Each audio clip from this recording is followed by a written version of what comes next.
Good afternoon, everyone. Bill Rentschler in the 1011 Now streaming studio. Hope everyone is having an excellent Friday afternoon. Again, we've almost made it to the weekend, but Fridays, again, is the days we are doing, again, our new streaming segment. We debuted it last week. We're calling it Inside the Story with the Flatwater Free Press, again, a nonprofit news organization here in Nebraska that has some really, really interesting stories. Again, last week we spoke with Sarah Gensler talking about the Nebraska Crime Victim Reparations Program that maybe wasn't exactly helping out as many Nebraskans as it could. And again, today have another really interesting story involving Seward County, civil asset forfeitures, and again, some loopholes that Seward County has been using. So we're going to go ahead and bring in the author of that story, Natalia Alamdari. Natalia, thank you so much for joining us today. How are you doing? Again, it's Friday. We've almost made it to the weekend.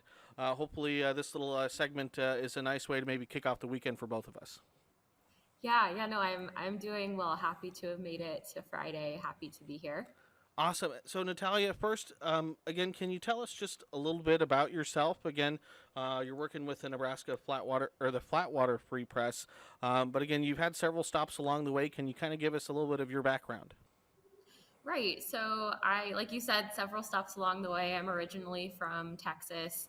I went to college for journalism in Missouri and interned at a handful of different newspapers around the Midwest. I actually interned at the World Herald when I was in college too.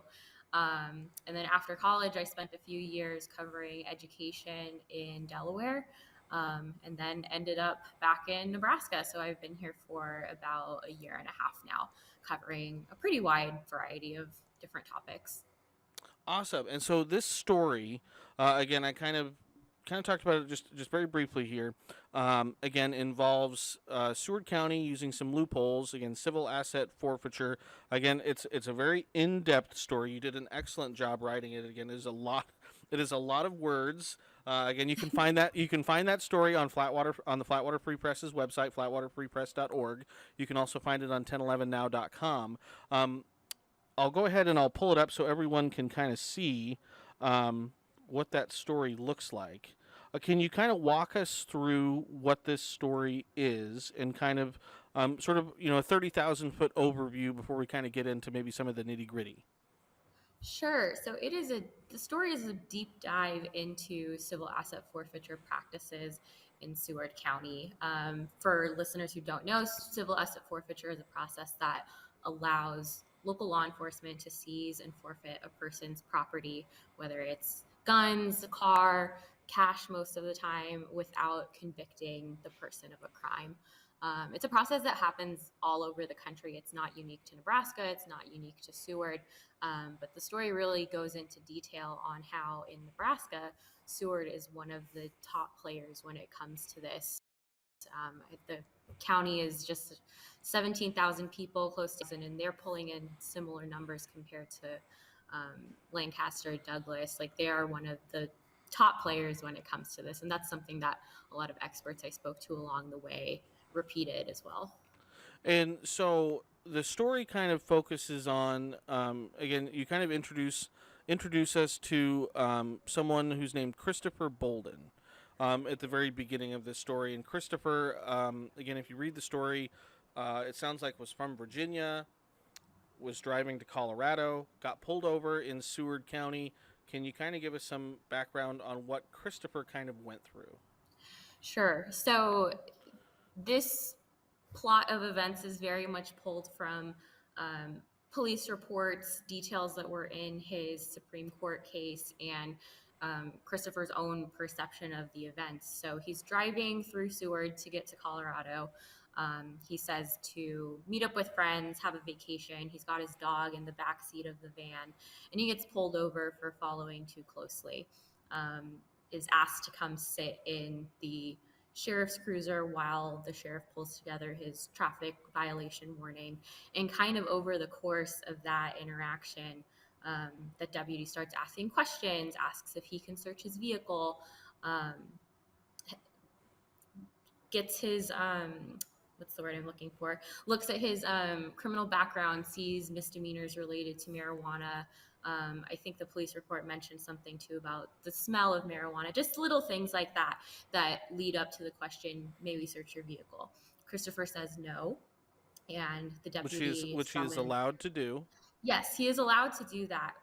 What deputies then do is they can summon a drug detecting dog, and if the dog sniffs if the dog picks up the presence of narcotics, that then is probable cause to search the vehicle, regardless of if a person is consented to the search or not. That is allowed. So over the course of the search, they find $18,000. It's rolled up in a sleeping bag in the back seat. Basically what ends up happening is deputies on the scene put together enough information to where they think that this is money connected to drugs. There were no drugs in the car, there were no weapons in the car, just this amount of cash. And what they ask is, okay, here's this form. You can abandon the money here. We will take it into custody and you can continue on your way. You won't be charged of a crime. You won't have to come to jail. We won't tow your car or take your dog. You can just continue on your way. And the flip side of that is saying, well, if you don't sign it, then you could face felony charges. You could go to jail, like all these different things that could happen. And Christopher decides not to sign it. There are a lot of other drivers who do decide to sign it, but he doesn't. So what they end up doing is they seize the money, give him a misdemeanor for violating the Uniform Controlled Substances Act, but that ends up getting dropped. And in the end, like we see in the story, the judge rules that the money can be forfeited by the county, and he ends up paying for a lawyer, but still losing out on his $18,000. So, no drugs in the car, no guns in the car. He's not convicted of a crime. Again, the charge against him was dropped, but somehow he's still out $18,000. Yeah, and that kind of turns into kind of the question that ended up being asked during his Nebraska State Supreme Court court process is, what is the standard of proof that the state has to meet in cases like this? In a criminal case, if they had chosen to prosecute him criminally, it would have been beyond a reasonable doubt. Like 100% this person has committed whatever crime they're being accused of. In civil cases like this, it is clear and convincing evidence, which is a lower standard of proof. So it's kind of more like, I hope I'm explaining this right, like a 55% chance like, this probably happened. It's plausible and likely that a crime was being committed. So it's a lower standard of proof. And basically what prosecutors argued is, all these different bits of evidence. They looked at his phone. They saw texts related to purchasing drugs. I think having a radar detector in his car, little things like that. Even one of the things mentioned in one of the reports was his dog didn't look like a hiking dog. So just a range of things that can be compiled into, okay, this is clear and convincing that a crime was likely committed. So a different standard of proof, and so that's kind of where you know, that's kind of how you dive into the story is again. So there's obviously this law where law enforcement can do this asset forfeiture, and again, I would probably argue in most cases it probably is used properly. Someone gets pulled over, they have guns, they have drugs in the vehicle, and they have a wad of cash. That cash is then seized. But can you tell us a little bit about some of the loopholes where some people are being having their money taken and they're not being convicted of a crime, just like Christopher? Sure. So the scenario that you just described, say a person's pulled over, they have pounds of drugs in their car, they have like a dozen stolen guns, something like that, that would fall more under criminal forfeiture. So they would be charged with a crime. It would either go through state court or federal court. And that's something Seward County does often. Like they are very upfront and public about the different, criminal cases that they come across on the highway. So that is a scenario that happens. The thing that makes these civil forfeiture cases a little more confusing is most of the time it is a person who does not have those things in the car with them, only drugs or only money. Sorry, I misspoke. Only the money, but there are enough indicators of a crime that pile up to where it creates enough of a case to take it to a civil proceeding in court. And so this is something the legislature had passed a law, I believe it was back in 2016, and you write about this in the article. They passed a law back in 2016 that was supposed to kind of ban this, and have been other states that have banned it entirely. And I think you had even talked with the former legislature who was saying this isn't exactly how we had intended maybe for this to go. Right, right. So if you speak to the former legislators who were involved with that bill, read through past testimony and floor debate about that bill, it is really clear that the intent was to write civil forfeiture out of the law at the state level. And when the bill was passed, that's what a lot of articles said, is they said Nebraska bans civil asset forfeiture. Like, it was something that civil liberties groups were kind of pointing to as a victory. And then as I started reporting this, I was asking different defense attorneys, like, what is this I'm seeing about a law saying that this can't happen, but it's still happening? And basically what I ended up piecing together was certain amendments to the law really watered down that intent of it. I don't know how realized it was in the process, but it was something that when I started asking lawmakers about it today, it was met with surprise by some people. And so obviously, and again, so we just finished up the legislative session. Do you know offhand, is this something that maybe they may take a look at in future legislative sessions to maybe curb those loopholes at all? Do you know that at all? I don't know, but I think that would be the thing that it would take. Like, if a lawmaker decided, okay, we should maybe take a look at state statute, that's what it would take to change that.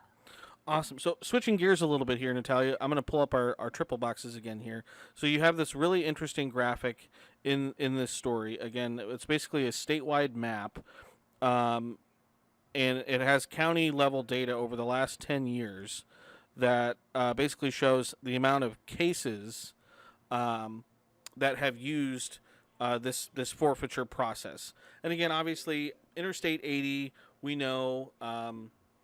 There's a lot of people get pulled over, find drugs, whatever on Interstate 80 again. That's just the kind of the nature of the interstate system and having a big, long interstate through the state of Nebraska. But Seward County, again, is number one. Again, with the interstate driving through Seward County, they're number one over the last 10 years from this data that you looked at, 2013 to 2023. They have 90 such cases with this asset forfeiture. Can you kind of walk us through this graphic again? I thought it was really interesting. Sure. And this is the piece of data that kind of confirmed in my head, okay, this is a research hole you need to keep on going down. So like you said, this is a county by county breakdown of civil forfeiture cases in Nebraska State Court over the past 10 years. And what you end up finding when you look at the numbers is that Seward County accounts for 1 in 3 of those types of cases. That's in one county. Like 33% for an entire state is a pretty eye-popping number.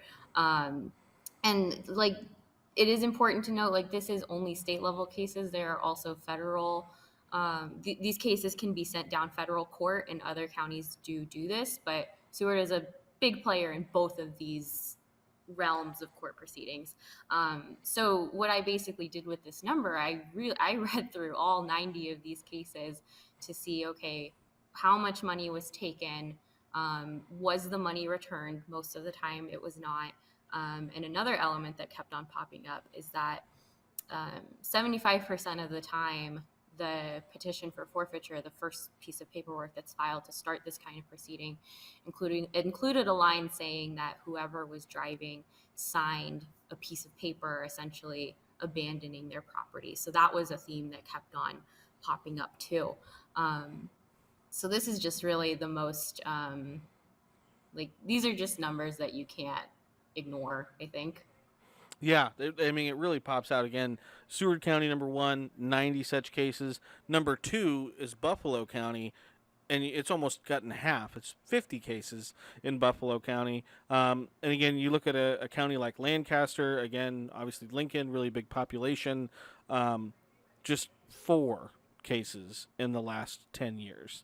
So, again, some really interesting numbers there. And when you look at the actual amount of uh, the dollars that have gone into Seward County, I believe in your story you say in the last 5 years it's $7.5 million in forfeitures, and that's according to the county financial records.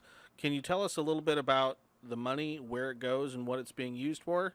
And again, the law itself is being used, I would say, for good intentions, good purposes, taking down drug trafficking and things like that. And so the money kind of goes back into law enforcement. Right. So a little bit of detail on that 7.4 million. That's a combination of money that comes from cases that go through federal court and also cases that go through state court.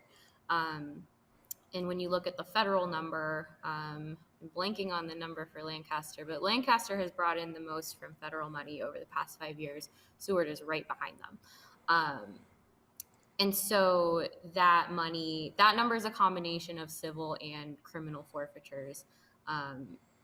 And administrative, but that's a whole other can of worms that we don't need to get into.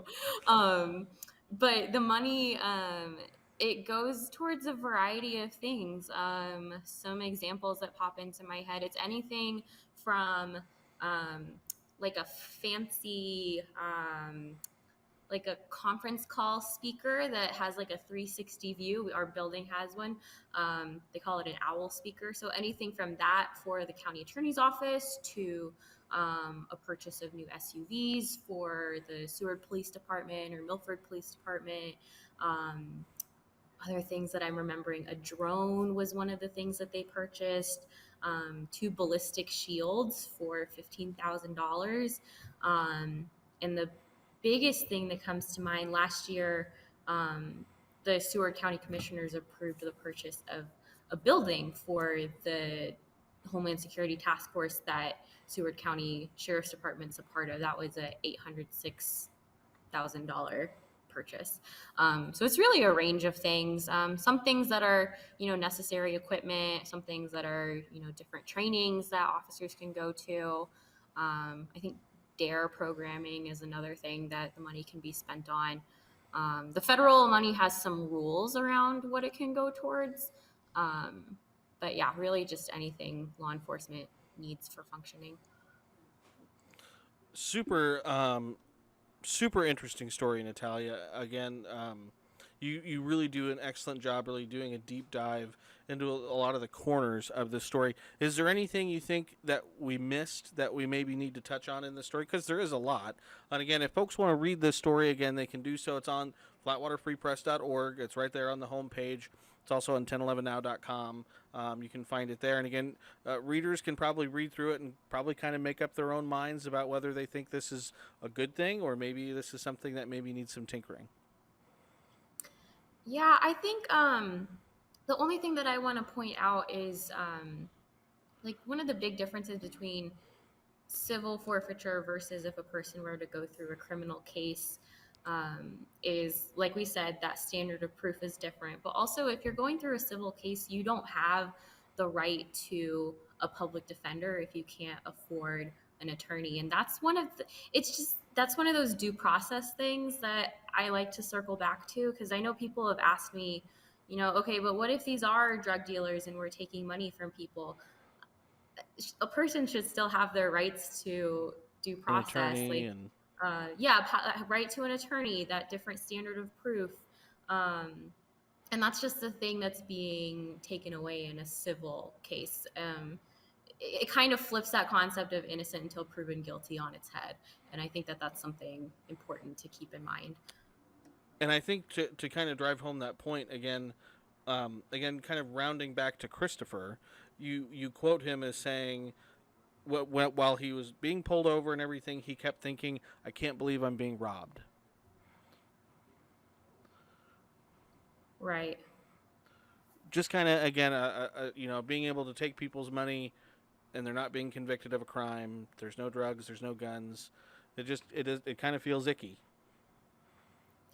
Yeah, and I think, like I said, that kind of goes back to that element of what standard of proof should be used in cases like this. Should it be beyond a reasonable doubt, like in a criminal case, or should it be clear and convincing as it is now? Awesome. Well, Natalia, again, wonderful story. Thank you so much for coming on and joining us and talking about it today. Again, I'm sure we'll probably maybe talk to you again in the future about another story that you're doing. So, again, thank you so much for joining us today. I appreciate it. And I hope you have a great weekend. Yeah, thank you. Thank you too. Awesome. All right. That was, again, Natalia Alamdari with the Flatwater Free Press. Again, joining us for Inside the Story. Again, breaking down that story.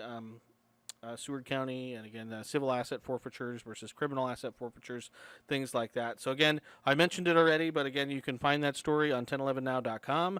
You'll also be able to find that story on the Flatwater Free Press website as well, flatwaterfreepress.org. So again, this is our latest streaming segment, Inside the Story with the Flatwater Free Press.